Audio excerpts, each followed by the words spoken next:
Okay, I apologize, but holy shit. I mean, if you like hacks, it's okay. You're okay. You're okay. Y'all, did you just watch what I watched? I was sitting back there. Like, I expected the belly laughs.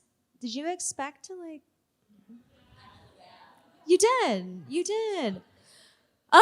Okay, well, I am so excited that we're all here together to celebrate hacks, to talk about this fucking finale. I'm gonna ask my I'm the moderator. I'm not a panelist. But Mark, do you want to come out? Do you want to come out?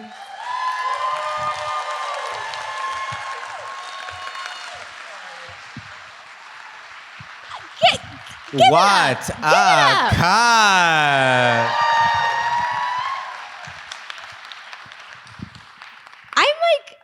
I can't. I watch it. I've seen it multiple times at this point. Okay, and way to brag about it. Every time, it gets me. It's okay. So first of all, with the television show, like that's why I love this festival, right? We get to watch TV together in a way that you don't normally get to. Have you ever watched hacks with like larger than just a few friends? No, I mean, I think that it's been more of, that's why I'm so excited to be here tonight, because we don't really get to interact with the fans of the show that are so, I mean, incredible and have such very strong opinions about the show. And we don't really get, especially because of the pandemic, Gene's health issues, the writer's strike, the actor's strike. I mean, making this season was quite a feat for everyone. And so especially with this season, which I feel is the best season I think that we've ever done. I agree. Yeah. You know, we haven't had that much of a chance to interact with the fans, so I'm really grateful to be here tonight. And that's what we're gonna do. So we're gonna have a little chat, and then we are gonna spend most of our time hearing from you guys. So think of your questions, as Jen said. And they better be fucking good. Yeah. I mean, I will say, like, we're gonna apply like a Deborah method to the questions. So like, imagine I'm like, no, next. That's what I'm saying. Bad question, next. If you ask a bad question, no, I would never. Don't. We're like next. No, I will. Okay. I mean, I won't, but I will. The Deborah to my Ava. So can I know you saw some of the questions before this, but this is an easy one. Can I take you back to like just becoming a part of this show? Can we talk about like how you became a part of Hacks? Well, I'm glad that you brought it up because it was a really, it was alchemy in a sense. I mean, it was the summer of 2020, and we were very, very deep into the beginnings of the pandemic, and no one really knew or understood what was going on. And I had gotten out of college, and I had a career as a child, but transitioning from a child actor into an adult actor, kind of like Catherine Newton in this episode. It doesn't normally work out for a lot of people, and I said to myself in October of 2020, I was like, if I don't get a job, working in the entertainment industry, I'm gonna just pivot and go to graduate school. Oh wow! And November, I think 6th of 2020, I got Hacks. Oh my God! Yeah. Destiny. It was destiny. And I mean the show. So I should have said this at the beginning. Congratulations. I don't know if you guys have heard. Hacks has been renewed. Season 4! What? Y'all really thought that we were going to leave you hanging like that? Stop. But what perfect timing. Like today. The news came out today. It seemed calculated. Yeah, right. It seemed like they were withholding information from us. Perhaps. I I mean, hacks. also, like, I'm so sorry, but, you know, when a show is #1 in the top 10 the entire month, it would probably be remiss to not renew it. Thank you. Yeah, top 10. So No, #1. oh, #1. Sorry. Oh my God, get me off the stage. So what were your thoughts on the finale? Like going into it, you know, setting up the show obviously for another season that, I mean, I don't know, maybe at the time you didn't know if you guys were gonna get, like, what were your feelings on this? Well, I mean, I'm always so astounded by the work of Paul, Lucia, and Jen and the writers on the show. I mean, yes, we are given so much freedom as actors to improvise, to, you know, to play, but, you know, we're not, you can't play if there's not something of substance there. Right. And I think that is, you know, that's the first bit. But the finale, it really, I think that season 2 just kind of built up all of these kind of resentments or whatever that led to season 3 and what you see in the finale. But really, I mean, Hannah Einbinder, my guy. Oh my God. Oh my God. That, I mean, when I saw the screener and that scene with her and Deborah in the hotel room and she's crying, and I just, you know, I've been so astounded with her journey as an actress, and just to see her do that and to do it with such authenticity is astounding. Like, I mean, I can't stop saying the word astounding because it's really fine that all of the actors are really truly astounding. It's like, accurate. You know, accurate. we're and we're all very, very kind of keyed into each other. You know what I mean? Like, we're all very much looking for each other to succeed. And so I think that outside of the you know, the narrative structure of it all, we're all looking to let each other have that joke, to have each other succeed. And so I guess that this, you know, finale was kind of an amalgamation of just our kind of familial kind of structure. It was also like a little bit of a greatest hits for all of your characters. Yeah. Like when, I'm sorry, but when Damien's like, "What now? You're leaving?" and "What am I doing?" Like, your reaction, your physical comedy. I mean, this crowd was dying, right? You guys were dying. Thank you so much. The physical comedy thing like started in, I think, season 2 when you know, we were on that fucking bus. And it was like there was a scene where like Damien's like breaking down like a seamless or something, and it's like a 2-shot of Deborah and Ava. They're walking, and Damien's trying to break something down, and he falls and screams "fuck." And that was actually, well, I don't know what take they used, but it originally happened that I was just supposed to be breaking it down in the back, and I couldn't get it together. Oh no! And I fell down, and I was like, "Fuck!" And you know, whatever. And they like, you know, Jean and Hannah were so far away that it didn't really matter for the scene. And then Lucia came up to me and was like, "That really sucks for you, because that's like really funny." Yeah, that's really funny. So you're gonna have to keep doing this. So, and that's where it all started. And then, you know, he's running down a tarmac and doing all the things. And like, I'm not in any shape to be doing this, by the way. What about wrangling the corgis? I mean, the Christmas episode, you're really wrangling. Well, you know what they corgi. say, don't put dogs or children. I was a child actor, so Well, you know what I mean? So it's wait, like, can I ask, what were you in? What's going on? Ugly Betty, darling.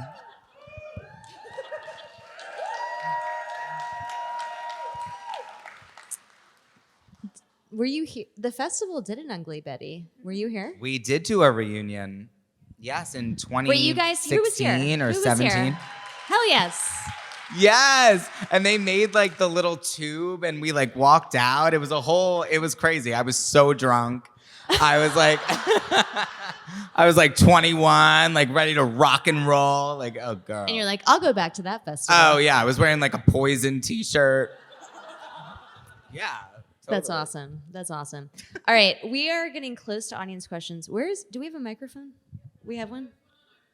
Okay. Yeah, we Which want to one? like spend as much Yeah. time as we can with audience questions because Yeah. we never get to interact with you guys. So. Yeah. And before we start, so the cast on the show is incredible. The chemistry y'all have is amazing. I'm not asking you to pick favorites, but is there one actor that you like every time you all have a scene together, you're like, oh, this is perfect? Well, I mean, watching that's such a tough question because Sorry. I feel like my character, for example, gets the opportunity to work with so many other actors, you know, like we're not necessarily, especially in this season, you know, Jimmy and Kayla are more kind of sequestered in their own kind of storyline. And, you know, it's the rest of us kind of like Team Vance working that way.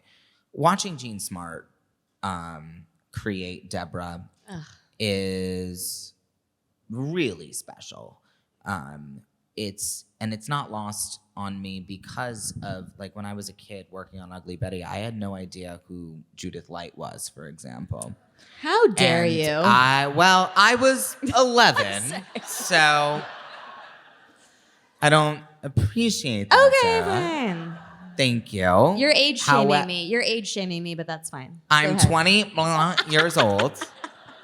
No, but you know, that experience as a kid really lent itself to, you know, watching, you know, your elders and like these people that are like these people They're that are icons. so experiences these icons. But I also, you know, want to make a big shout out to Caitlin Olsen, DJ. Hell yes. DJ. Yo. I mean, Sweet D is probably one of the greatest characters of all time, right? Always Sunny is one of my favorite shows of all time. And, you know, getting the chance to just be in a scene with her. We've never really, you know, DJ's never spoken to Damien ever. She should. I think you guys would be fast friends. I think that it would be a disaster. However, watching her, like being in the same room as her and watching her work and just be funny, just truly funny. Yeah. Without any pretense, without any like bullshit, like it's just funny. And I guess the other kind of starstruck moment too that I had was J. Smith Cameron on this season. Jerry. You know, I and it's just getting the chance to be around these incredible actors, to be able to it's not even like about learning anything because you don't know what you've learned from some people. True. Sometimes it's very subconscious. Right. I would say. But you're in their a presence. lot of the time. Right. Yeah. But the learned aspect of it is so encouraging to be like, you know, you love your job, you do your job, and like we all get tired and we all get, you know, kind of a little bit in our head sometimes, and there's a lot of insecurity and there's a lot of this and that and the other thing. But then you get the opportunity, if you're lucky enough, to work alongside these actors that you're just like, oh, this is why I do what I do. Yeah. You know, and it's just, you know, I'm extremely grateful to be able to come to work every day and be reminded of that. Well, we're grateful that you're here. Yeah. All right, we're gonna turn it over. Here we are. Speaking of, thank you so much for being here. I have a very production-focused question. First season got 8, second got 10, and this season got 9 episodes. Do you have any insight into if this is a thing about like the company, or is this the writer saying this is how many episodes we need? Is it about the strikes? Maybe we got one less episode than we could have. I think these seasons are very well constructed, and I can't imagine what more we could get, but like 9 is a very unusual number. Sure. Yeah. Well, I obviously am not in the writer's room. I'm not a producer on the show. However, I will say that Paul, Lucia, and Jen have been very, very deliberate about what the trajectory of the narrative is for the show.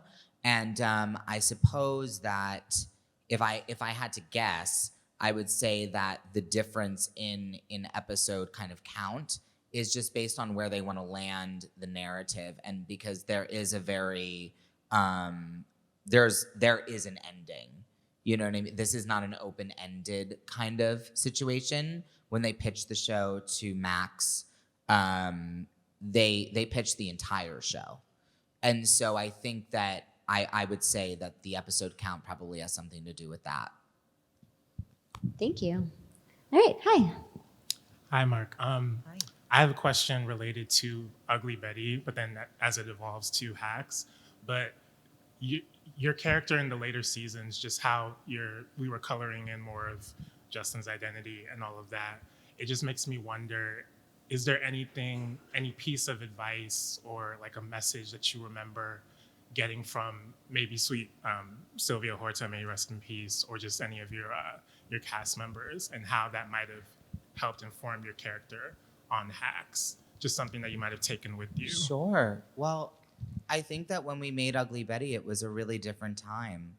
And, there was so much more of a push to compartmentalize certain individuals based on their sexual orientation, their race, their gender, et cetera. And so I think that one of the greatest things with Hacks is that, Damien, for example, is clearly a cis gay man. I mean, but we don't talk. Are you serious? Could you imagine? What? Me playing a gay character? You're crazy. What? No, but I really think that it's I think that watching Hacks is such a testament to how far we've come, and that doesn't mean that we don't have far to go. But when we were making Ugly Betty, I think that just simple ideas that we would probably find now as to be very flippant, to be very crazy, to a Black woman being in a position of power. A Mexican woman leading a television show, a Latino woman being the first and only woman to win a Best Actress Emmy to this day, America Ferrera. So, I think that there is so much of I think that Hacks is able, in a certain capacity, to be what it is because of shows like Ugly Betty, and I'm really grateful to have been a part of both of them. Oh man, give it up for that, y'all. Come on. You're gonna make me tear up again. Hi, hello. Hi. Oddly, my question was going to be similar in the vein of queer storytelling. Change it. Evolution. Change it. But I had a backup question, and it is here now. So I would like to ask about your early onset experiences with Hacks and how that differs from other onset experiences you've had. That's fun. It was, I hate to keep bringing it back to the Ugly Betty of it all, but it's the first time since then that I felt this kind of familial connection. It's a sense of respect. It's a sense of everyone wanting each other to win. This is a team effort. And you would think, right, like on paper, that would be the way that every show or film operates, right? Because the better that you do or set your castmates, your scene partners to succeed, you would think that you would want that because that supports the entire thing. But it's a very all-for-one type of business for the most part. And Hacks is nothing of the sort. We really, really try to set each other up for success. And that was from day one. We all kind of made a conscientious effort, whether it was, conscious, subconscious, unconscious, to make the best show that we could possibly make. And And I think that we succeeded in that. So You definitely did. What? Come on. Yeah, it shows. Thank you. and we're all really good friends. Like we really, really like each other. And I know that that sounds like bullshit to be like, we fucking love each other. Like I understand. I understand that that sounds like a Hollywood answer, but it really is not. Like I was literally FaceTiming with Hannah Einbinder like downstairs like 5 minutes ago. Should I call her? Do it! My gay ass Do says yes. it. Do it. Hold on, I'm gonna call her right now. Hold on. We have to put our microphone here. I'll put my microphone. Please answer. If she doesn't answer, I'm gonna be Devo. Come on. Oh, she's connecting.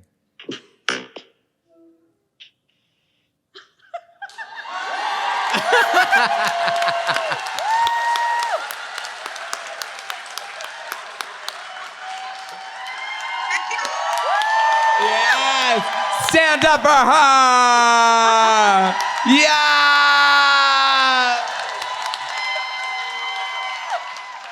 All right, we got to get a microphone up. Han? Here we go. Baddies. Is there something that you'd like to say to your fans? Oh my god. Oh my god. Yes. About the I would- finale. Oh, okay. About the finale. Oh, did y'all just see it? Oh my god, sad. Sad, isn't it crazy? Oh my god, thank y'all for coming out. That is so nice of you to say to support the show. I was just lounging here on my couch, but you know I'm always excited to hang. So yeah, no, I'm happy to be joined by you guys. I mean, I had to call you. It's I knew that I was gonna try to embarrass you somehow.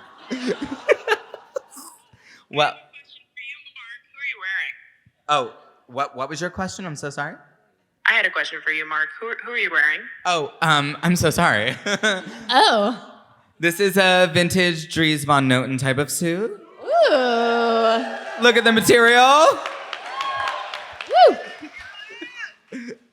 No, me and Hannah like literally. I love you so much. Wave goodbye. That was awesome. Look at this. Oh, that was so great. See, we are friends. It's true. It's true. All right, we have a question over here. Hello. Hi. Hi. So from Ugly Betty to Hacks, we've kind of seen this shift in like representation when it comes to like gender and sexuality and race. And it's really clear to us as audience members, but how have you perceived that shift as someone who's in the industry and behind the scenes? That's a very good question. Hard hitter. Hard hitter. Wow. God, you know, it's in one breath that we can say that we've made so much progress, right? But it's in, you know, on the other side of your mouth to be able to say that we have so far to go. I would say that right at this very moment now, or at least in contrast to Ugly Betty, I mean, there was so much vitriol in ways that like we probably couldn't necessarily like imagine being able to kind of like digest now, like if we saw it in media. Like for example, and you know, it was like the 2007 Emmys, and I was on the red carpet, and like one of the photographers called me a faggot, What? and I was 12 years old. Oh my. So, you know, that was in 2007. That wasn't that long ago, but it was long ago in the ways in which we've, you know, been pushing this narrative forward of tolerance, I guess, but also of just like keep your fucking mouth shut. You know what I mean? Like at least in certain circles. Like you can feel however you feel. Like I'm really not out here like trying to be the one to be like explaining to people why they shouldn't be a racist or a homophobe. Like for me, I'm just like, just don't talk to me about it. Like I'd rather just like you keep your fucking mouth shut. So I don't have, I mean, I just don't have any, I don't really encounter many people that are outside of my kind of ideology, and I'd like to keep it that way, to be honest. Yep. Thank you for the question. Did you have a question? I have a very fluffy follow-up question. What insight or insider information can you give us about Deborah Vance's budget for the Christmas episode? We want to know all the details. Well, you know what? I would love to know what the budget was, because when we walked in, like, And the set decoration, just tell us what it really looks like. Babe, I wish that I knew. I'm literally out here when I walk into whatever, a Deborah Vance production, I'm just, it's the Philly Italian boy in me. I'm just like, how much did this cost? This looks expensive. I don't know. We don't need to do all the fluff for Christmas. It's about family. Yikes. No, but it's it's like you walk in, our set decks are truly they are, God, down to every single detail. And I say that not even just for a Christmas episode, but for anything that we're doing where we're sitting at a table, for example. They'll walk around props and set deck and be like, what would Damien be drinking here tonight? We're given so much freedom and so much say in the development of our characters that it's truly unmatched. That Paul, Lucia, and Jen really trust the people that they've hired. And I think that it's one of the greatest gifts that you can have as an actor. Because on one hand, on the Christmas episode, Damien's working. So Damien's drinking club soda, right? But at the roast of Deborah Vance, Damien could be maybe having a glass of champagne. You don't know, but that's up to me. And that's super, super fun, because those are not necessarily decisions that I think about before I walk into a scene. But then being confronted with those questions, it's so much fun to be able to be like, wait, what would he be drinking? Or what would he be eating? Or what would he, does he have his phone and his iPad? Or just his iPad? Or just his phone? These are questions that are literally asked to me. And I feel there's a sense of autonomy and agency that makes you feel good as an actor. And so I can't give you a budget, but it's expensive. I just want to hear Damien's takes on every outfit in her storage unit wardrobe. Well, he doesn't look great, so he's wearing old Navy type of clothes. Everyone was like, would you take anything from Damien's closet? I'm like, yeah, his notebook.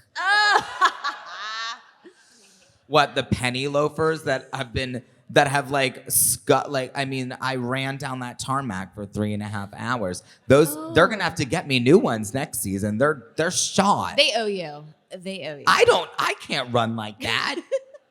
My dad said to me when he watched it, he goes, Mark. That's how he talks to me. Mark. I was like, yeah? He was like, what was that? Green screen? You were running on a little treadmill? Oh, your dad's intense. Pardon? I was like, no, Dad, I was running down a legitimate tarmac. And he was like, doesn't look like you. I was like, You should be proud. okay, yeah, it does look like me because it is me. And he was like, your form's really good. I'm like, why can't I just be good at running?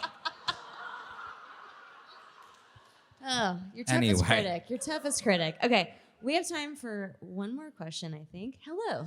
Sorry. No. Hey. Okay. Hi.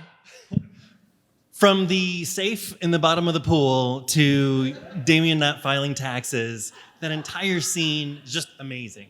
So, Thank you. It was. How much of that is scripted versus improvisational? And then just in terms of the entire show, that scene, but then other episodes, and who is best at that?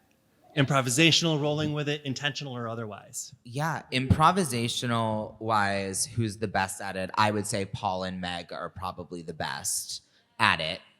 It is surely not my trade. It is not. I honestly, I dread it sometimes.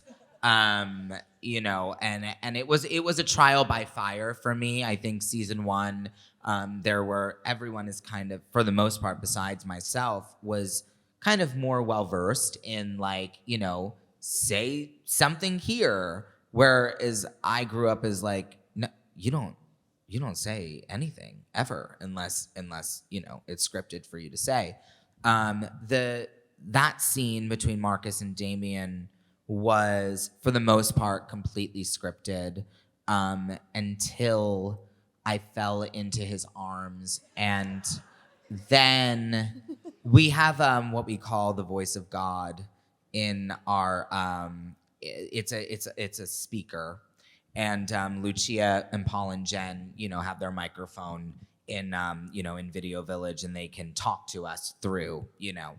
So I was doing that bit where, you know, I'm crying in his arms, and I just hear Lucia through the thing being like, "Keep crying, you got this. Keep crying, you got this. You got this. You're so sad. You're so fucking sad. This fucking sucks." And I'm like, "Yeah, yeah. What are we doing?" And then they just fed me. I think that it was, one of them was, I don't even do my taxes. Yep. One of them was, I don't even know how to work Excel. One of them was, there were so many. And I can't remember because I was just focused on just being like, tears, tears, tears. But that's normally like a lot of times like how we do it, or how they do it with us, is that even like in episode 2 with the pillow stuff of Damien setting up the late night hosting thing, is I wasn't even meant to do that. That was something that they added like last minute because they had some time. And so I was sitting in my trailer like a normal person waiting to go back to work. And they were like, "We need you." I was like, "For what?" They're like, "For and pillows." The cameras were set up, and they were like, "We just need you to like chop these pillows for like," and I was like, "Okay, yeah, easy." And then I started doing it, and then she was like, and then Lucia was like, "We're bringing in like a background person for you to yell at and whatever." So it really is, they don't play. JPL does not play, but it's like I said before, like they really trust all of us with that kind of responsibility, and you know, all of that improvisation it's so fun after. It kind of is like scary when you're doing it though. Well, I'm really sad Thank you because so our much. time is up. What? Boo. I know. Thank you so much for being Thank here. Thank you so much, guys. Thank you Thank guys you for loving being the here. show. Thank you for watching the show. Keep watching the show. Tell your friends to watch the show. Yeah. And we'll see you in season 4. Yeah.